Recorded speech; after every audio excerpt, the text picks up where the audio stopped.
Ben, you know that old saying about how skipping your daily Starbucks could make you a millionaire? Yeah, and I always roll my eyes. First, I want to enjoy my money while I'm young, not when I'm 80. And second, what kind of investment actually gives you those magical returns anyway? You just hit the three exact skeptical comments I always hear. So I decided to stop talking about it and put it to the ultimate test. I ran a year-long experiment to prove that investing just $5 a day can work. A whole year? Okay, you have my attention. So you did this already?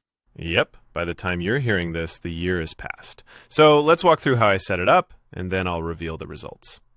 All right, so where do you even start? The fees on a platform must eat up most of a $5 investment, right? That's the first hurdle.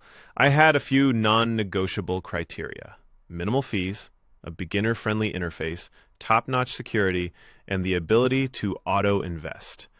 I am not going to remember to manually invest $5 every single day. My brain would forget by day 3. Exactly. And crucially, it needed fractional shares. I can't buy a whole share of Apple at $178 with my daily fiver. So I used a platform that checked all those boxes. In this case, Trading 212. Okay, so platform chosen. What's next?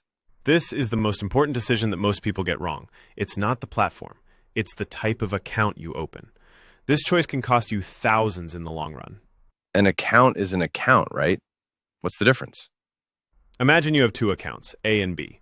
In account A, a general investment account, the tax man comes for his cut.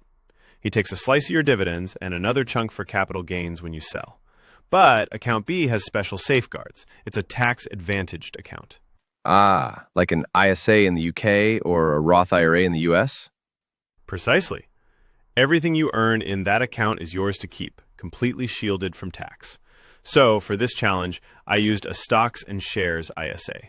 It just makes no sense to use a general account until you've maxed out your tax-free benefits. Okay, so the money is in the magic tax-free box. Is it invested now? No, and that's another huge mistake people make. The account only shields the money. It doesn't invest it for you. You have to decide what assets to actually put in the box. You just bought a bunch of big stocks. Apple, Tesla, that kind of thing. I could have, but that's incredibly risky. If one of those companies has a bad year, it tanks your whole portfolio. So instead, I used a different strategy: index fund investing. The content provided in this video is for educational and informational purposes only. The ideas and strategies discussed are based on personal experience, historical analysis, and general financial principles. This video is not financial advice, not legal advice, and not tax advice. Investing in the stock market involves risk, including the potential loss of principal. Past performance is not indicative of future results. The creators of this video are not licensed financial advisors. You should always conduct your own thorough research and consult with a qualified financial professional before making any investment decisions.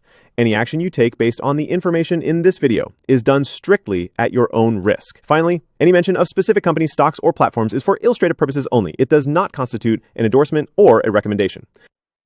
The S&P 500? Exactly. I put it all into a simple Vanguard S&P 500 index fund. It gives me a tiny piece of hundreds of top companies, so I'm diversified. It's the perfect low-stress strategy for a challenge like this. But you still have to invest every single day. That sounds like a chore, even if it's automated. It would be. But that's where the magic of dollar-cost averaging comes in. By setting up a daily auto-invest, I take emotion completely out of it. When the market is down, my $5 buys more shares. When it's up, it buys fewer. Over time, it all averages out, and I don't have to stress about timing the market. Okay. You set the scene. The year is up. Don't leave me hanging. How did it go? Did you actually make a profit? Well, it's an interesting story. I started in August 2023. After the first month, I was up a little over 1.5%. Not bad. But then September hit, and I was actually losing money. Ouch. See, that's where I would have bailed. I would have thought, this isn't working, and pulled my money out. And that's why so many people fail. They don't see immediate results, and they quit. But I was committed to the strategy. I let it run. Fast forward 6 months, and I was up over 18%. Whoa, that's a huge turnaround. So what was the final number at the 12-month mark? At the 1-year mark, the profit was £161, about an 18% return. But I let it keep running, and as of today, it gets remarkable. In total, I invested £1,055. That investment is now worth 1,972. Wait, what? You've made a profit of almost 500 pounds on 1,000 quid invested? That's a return of over 40%. A staggering 43.8% to be exact. Even I couldn't have envisioned results like these. It proves the principle perfectly. Time ingressor is so much more powerful than trying to time the market. If I had panicked and sold during that dip in month 2, I would have missed all of this. That's incredible. You've actually proven it.